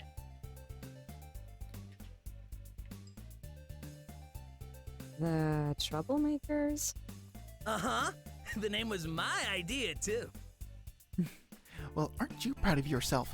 Well, we did a random draw. I was thinking Game Breakers, Team Rock'em, or Raccoon Platoon. My idea was Team Friendship. Right. Wait a minute. Are you guys the ones that Flame Girl was talking about earlier? Flame Girl. I had no idea who that is. And she's just jealous that she couldn't take us down. Oh boy. I knew it! There's no way the game was bugging out on its own. You're the group that keeps getting reported for cheating. We're not cheaters. Yes, you are. Back up and get good, dog. It ain't our fault you suck at the game. Don't be a sore loser. Hey, man. I whooped your ass. Don't make me do it again, because I will. I'm not a sore loser. What did you guys do? Nothing y'all can prove. Scoot, if you would just let me do the talking. Hold it! Here they come to save the day. Well, this is a fine reunion. Psst, that one's Flame Girl. Yeah, I got that. Thanks. All right, are you little brats ready to fess up or what? Justice shall be served by the blade of eye. Nylock! Nylock, master of catching cantankerous criminals! Wow, that guy is loud. I might be alone here, but I already find this fellow to be completely insufferable. How about y'all? Dude, sound like Midsummer Night's Dream. He keeps calling us bad guys, though. That's kind of mean. Quick, pretend I'm breaking a cup on the floor. Scatter! What? Who says that? Just so you know, this really ain't how I plan things. Real quick. I love that line. Not just for the fact that it's kind of funny, but it reminds me of a John Mulaney bit. I don't know if maybe you guys might have heard of it. I'm pretty sure you have. It's a pretty popular bit. It's the one where he talks about going to Mr. McNamara's house and having a party there, and his friend taking a 40 and smashing it on the floor and yelling scatter. That, I associate that line by Skate with that bit from John Mulaney's stand-up, and it makes me laugh because that is one of my favorite John Mulaney bits. Is that party? Is the party routine? I love it so much. So anytime I hear scatter, that's immediately what I think of. It makes me laugh. Come on, Arch. Peace out, y'all. Bye! Thank you! You're welcome, bro. You're not welcome! Hey, come on, man. Triple curses! It would seem the enemy has avoided our clutches yet again! Again! Those cowardly rascals! This knight does not know whether to scoff at their runaway or be glad we sent them sodding off. Nonetheless, thou had shown great bravery to stand up against them. Much respect, young warriors. Thanks. Think nothing of it, friends, for I am... Nylock! Nylock, dragon of helping those in need! This is getting old. Not your catchphrases, Nye. The three of them, I mean. Indeed. Forgive me, Guildmaster Flamegirl. It shan't happen again. At ease, soldier. So what happened with those guys? Were they messing with you too? Yeah, it was so weird. First they were running away, then they challenged us to a fight. And then suddenly they went from acting totally in control to being all nervous and were freaking out. And they went right back to running. Wait, you two managed to scare them off? They've been a pain in our whole operation the last couple days and beating us like it's nothing every time we run into them. Hey, not for nothing, boss. But managing to give the troublemakers a scare, I'd say that's Alliance material if I've ever seen it. Well, with how badly things have been going with meeting the event's criteria so far, we still definitely need a new member or two.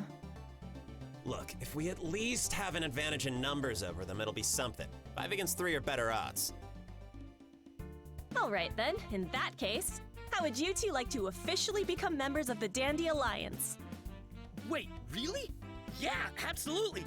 I mean, I would at least. What was the event you were talking about earlier? Naha! Allow this knight to explain, if thou wouldst be so kind, Guildmaster. Yes. I know you're chomping at the bit. Go ahead. Ahem! The Campaign of Champions! This is our greatest mission! The mighty Net Kings, rulers of the terrain of magical expertise, have issued a challenge to all warriors across the land to prove their heroism. Within each of the terrain's 4 regions, the many competing guilds have been tasked with a particular goal to accomplish. Once the task has been served, the guild is granted entry to a special event by the end of 7 passings of the sun, where they must compete against other groups of valiant warriors to be crowned victorious. That single guild that stands above the rest shall be rewarded by the Net Kings themselves with fame and fortune! And, just to clarify, that means actual money. Indeed! But the adventure continues. After the 4 greatest guilds in all the land have proven themselves worthy, the champions of each region shall then be taken to the heavens above for one final battle to obtain the ultimate reward! Which is what we're after. The 4 individual events over the next few weeks each give a $2,000 prize to the winning teams, but the final competition at the end has a prize for $20,000. Here we go with the business stuff. My favorite. The deal is this. If we can win one of the individual events, the $2,000 gets split between everybody, not including me. But if we win the final event, then I keep half of that $20,000. Yeesh. That's the way it is. And I'll be blunt, it's not gonna be easy. The troublemakers aside, we got ourselves a lot of steep competition. I aim to win, so I need players who are dedicated and good, in that order. Yeah, I'm happy to help. Honestly, I don't even really care that much about the money. I do. Don't sell yourself short, or for nothing. Like I said, it's a tall order, but I'd seriously appreciate the help. What do you say?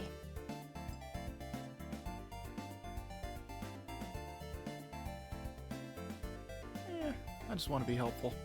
I'm in, and I'll do my best. Cute pupper face.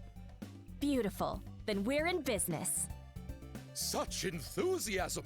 The two of ye shall make splendid additions to the Alliance. Oh, by the way, Hattie, didn't even catch your name, and I'm not calling you by your screen name. What's wrong with White Hat? You don't like Westerns?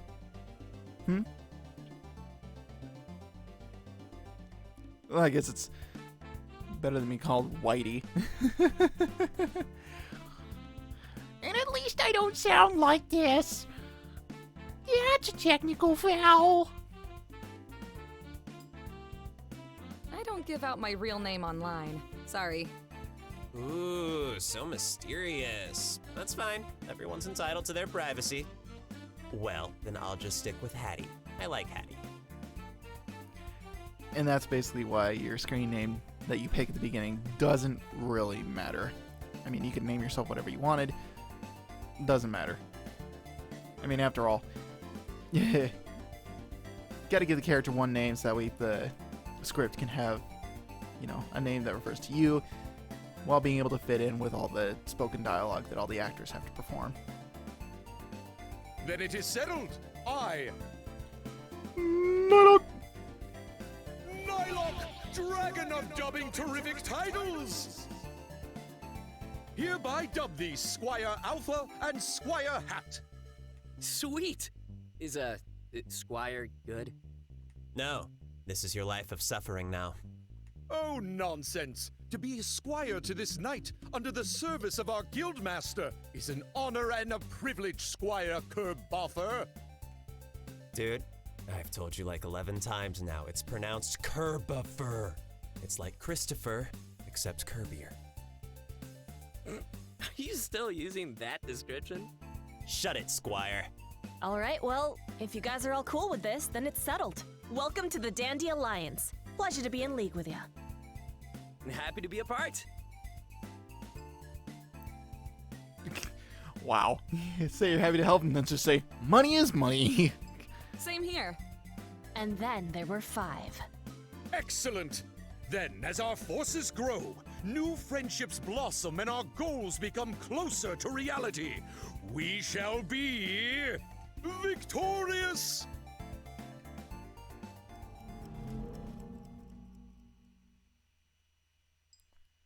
Nice. Whew. And with that, that's the end of the first mission of the game. Isn't that awesome? That's great. We got it finished. Compared to the first part, I did take a little longer before, but, you know, I did a bit extra this time around, and I did some little tinkering beforehand, so the timer's a bit off. But these parts will be a little longer than the Dead Space parts, more than likely, because, again, this is an RPG. They're a bit longer in the tooth. Not only that, you know, there's lines of dialogue that are spoken, you know, that take up a lot of time, and I want those to breathe. So again, I am going to let the parts for this series run long, you know, just to get through everything, and just so I can be able to talk to you guys and make silly, stumbly, rambly commentary and stupid jokes. So before we leave, real quick, so the end of the first chapter, after we got basically the rundown of how this game works, where the levels are basically the missions that you take, the missions that you do during each day of the week are your missions. Those are like the levels. And the chapters are basically, you know, the culmination of all those missions put together in one area. And each chapter takes place in different areas of the game world. There's four of them, if you're not counting the final area, which would be the 5th one. This whole chapter, or this mission, I should say, I get them mixed up. I apologize. This whole mission is basically a loose retelling of the first episode of the Tome 2011 series. Right down to Alpha logging on, getting ambushed by Curb, meeting the Alliance for the first time, I believe, and scaring off the hackers. In this case, it's the Troublemakers, and in the original show, it was Raccoon and his partner in crime, who we'll see later. But right down to those two things, this was basically a retelling of the first episode. Not saying that's a bad thing, but that is basically what it is. And I think that's pretty neat. Because this game sort of does clever things with the elements from Tome 2011 and TV Tome Adventures. Basically using ideas from those two series and using them in this game and putting a little spin on them to make them, unique and to serve a purpose in this story.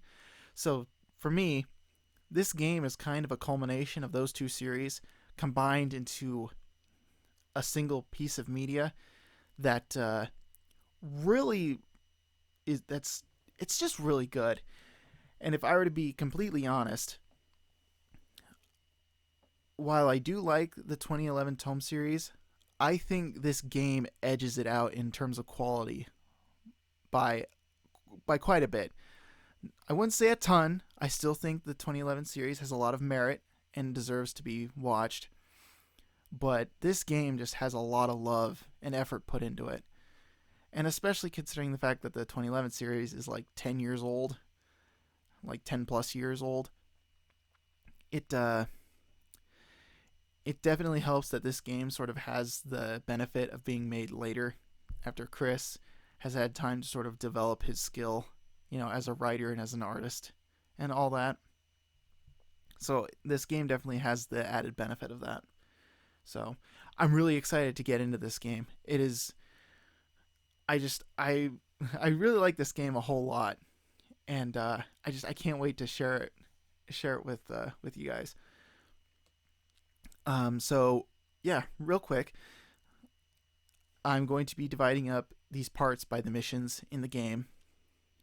Every time we hit this save screen, I'll save the game and the part, and then we'll move on to the next mission. The parts will probably range from like hour 45 minutes to 2 hours, depending on what we do.